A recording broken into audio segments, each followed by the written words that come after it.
یہ ایک حقیقت ہے کہ اللہ تعالیٰ کو کسی گھر کی ضرورت نہیں۔ کائنات کا مالک اور خالق تو وہ خود ہے۔ انسان کی سہولت کے لیے اللہ تعالیٰ نے دنیا میں اپنا گھر بنوایا۔ کعبہ کیا ہے؟ وہاں اللہ نہیں رہتا، اللہ تعالیٰ تو ہر جگہ موجود ہے۔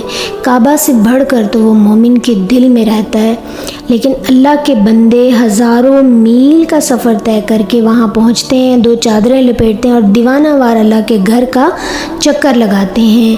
اور اس گھر میں بہت سی نشانیاں ہیں۔ 4000 سال پہلے ابراہیم علیہ السلام نے اللہ کے حکم سے اس گھر کو تعمیر کیا۔ لوگ دیوانہ وار کھنچے چلے آتے ہیں۔ کوئی دوسرا انسان ہمت کر کے تو دکھائے کہ اس طرح کی کوئی عمارت، کوئی گھر بنائے اور پوری دنیا کے مسلمانوں کو وہاں جمع کرے۔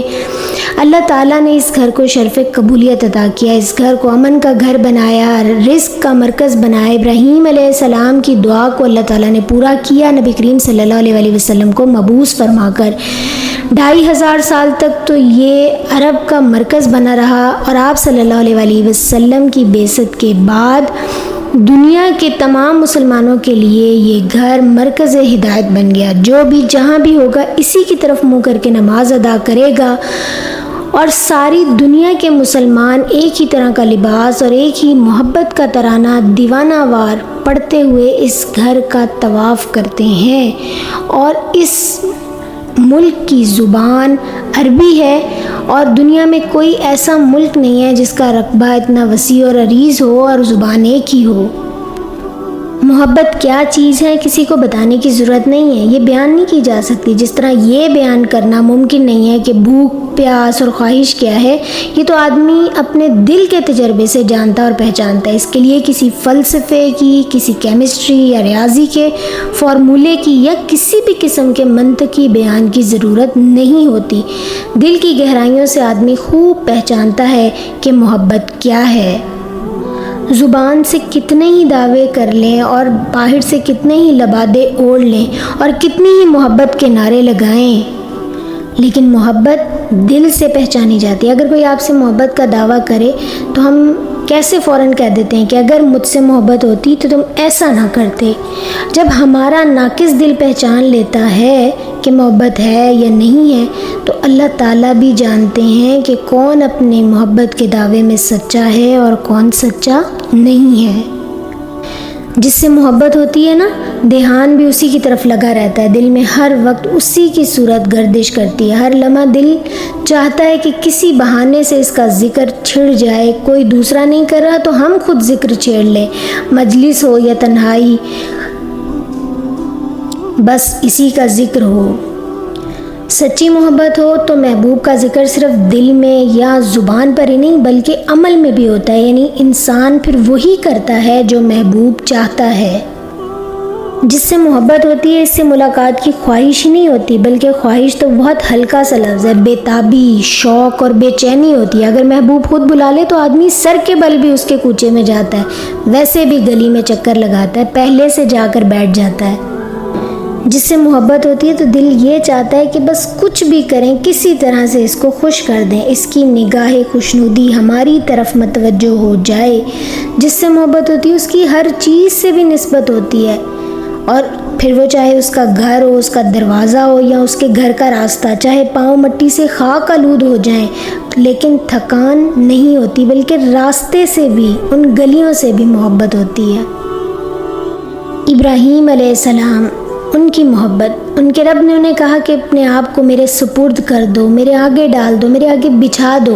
ابراہیم علیہ السلام نے کہا حاضر، کہا آگ میں کود جاؤ، آگ میں بے خطر آتش نمرود میں کود پڑے، کہا گھر بار چھوڑ دو، گھر بار چھوڑ دیا، کہا باپ کو چھوڑ دو، باپ کو چھوڑ دیا، کہا اپنے باپ کے لیے استغفار بھی مت کرو، ابراہیم علیہ السلام نے استغفار بھی ترک کر دی۔ حکم ہوا اپنی بیوی اور شیرخوار بچے کو لکودک صحرا میں چھوڑ دو، اس پر بھی سر اطاعت خم کر دیا، اور آخر میں بیٹے کے گلے پر چھری چلانے کا حکم دیا تو بیٹے سے کہا کہ کیا رائے ہے؟ بیٹا بھی باپ سے کم نہیں، کہنے لگے ابا جان جو کچھ آپ کو حکم دیا جا رہا ہے وہ کر ڈالیے، انشاءاللہ مجھے صابرین میں پائیں گے۔ یہ ہے محبت۔ اللہ تعالیٰ سورہ بقرہ میں ارشاد فرماتے ہیں والذین آمنوا اشد حبا للہ، ایمان رکھنے والے لوگ سب سے بڑھ کر اللہ کو محبوب رکھتے ہیں۔ اللہ سے دعا ہے کہ اللہ تعالیٰ ہمیں اپنی شدید محبت عطا کر دے، آمین۔ کیا محبوب سے ملاقات کے بعد کیفیت پہلے جیسی رہتی ہے؟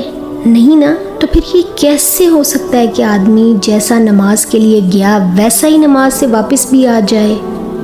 اگر ایسا ہے، ایسی کیفیت ہے، تو اس کا مطلب ہے کہ محبت ابھی خام ہے، اللہ کی یاد میں کمی ہے، ابھی اللہ کی محبت کے تقاضوں کا احساس اور شعور نہیں ہے۔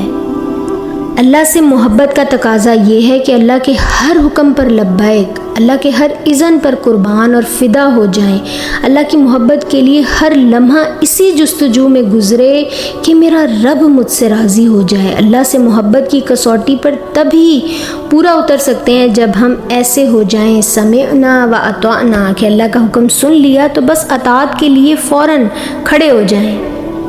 دنیا کے محبوب تو روٹ بھی جاتے ہیں، اللہ تعالیٰ ایسا محبوب ہے کہ بڑے بڑے گناہ کر کے بھی اس کے در پر سچی توبہ کر لیں، ندامت کے چند آنسو بہا لیں تو اللہ تعالیٰ راضی ہو جاتے ہیں۔ اللہ کا بن جانا، اللہ کا ہو جانا، اللہ کا بن کر ہی رہنا ہمارا مقصود اور مطلوب ہونا چاہیے۔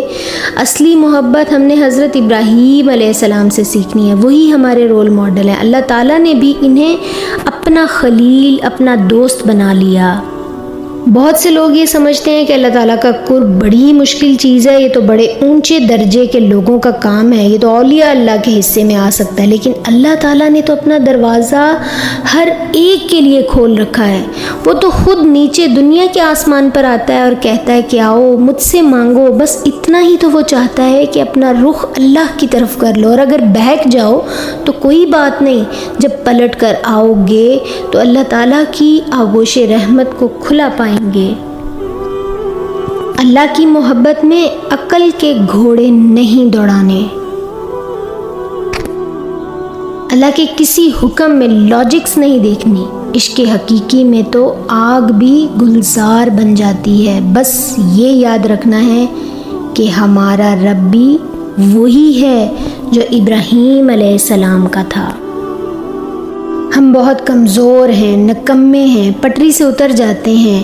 اللہ سے یہی دعا ہے کہ اللہ تعالیٰ ہمیں اپنا بنا لے اور ہمیں ایک لمحے کے لیے بھی ہمارے نفس کے حوالے نہ کرے، آمین۔